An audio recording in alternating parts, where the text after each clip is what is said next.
Hello बच्चों, let's read the question and question arises that for the reaction PCl5 equals to PCl3 plus Cl2, okay. इस reaction के लिए degree of dissociation varies inversely as the square root of pressure of the system, okay.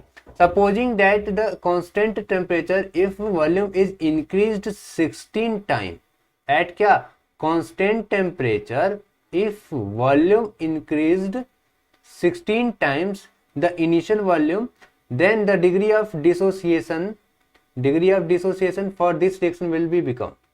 तो degree of dissociation इस reaction के लिए क्या होगा, हमें ये पता करना है।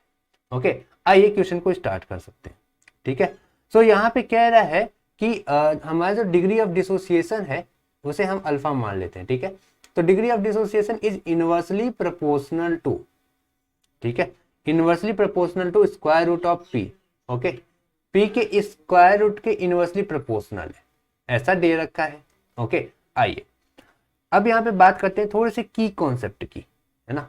की कॉन्सेप्ट किसके बारे में बता रहा है?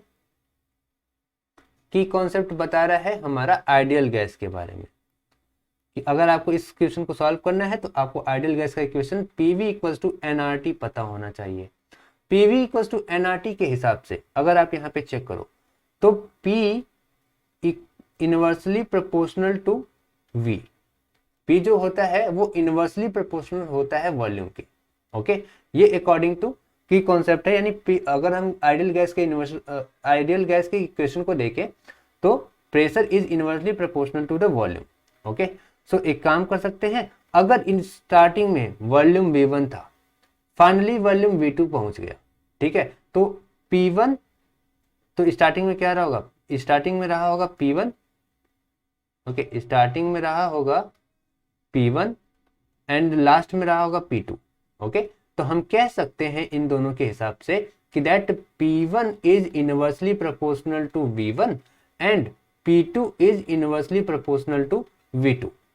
ओके, या कह सकते हैं, या हम कह सकते हैं that P1 upon P2 is equals to, okay 1 minute, P1 upon P2 equals to V2 upon V1। Okay, ऐसे कह सकते हैं हम P1 upon P2 equals to V2 upon V1 and यहाँ पे alpha is inversely proportional to the square root of P है, तो हम यहाँ पर भी कह सकते हैं दैट अगर स्टार्टिंग का अल्फा 1 है एंड बाद में अल्फा 2 है तो स्टार्टिंग में P1 है और ये बाद में P2 है, यानी हम कह सकते हैं कि alpha 1 upon alpha 2 equals to P2 upon P1 है। ओके, कह सकते हैं कि नहीं, क्योंकि इनवर्सली प्रोपोर्शनल है और ये अंडर रूट लगा दो। ठीक है, ओके, तो बस इसी के हिसाब से हम लोग चल देंगे।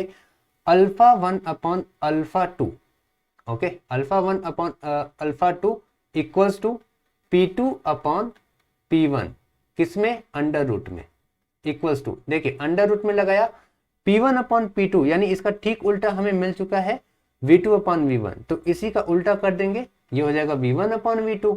ओके, नाउ अब देखिए हमसे कह रहा है कि वॉल्यूम जो है, इनिशियल वॉल्यूम, फाइनल वॉल्यूम जो है इनिशियल वॉल्यूम का 16 टाइम्स हो चुका है।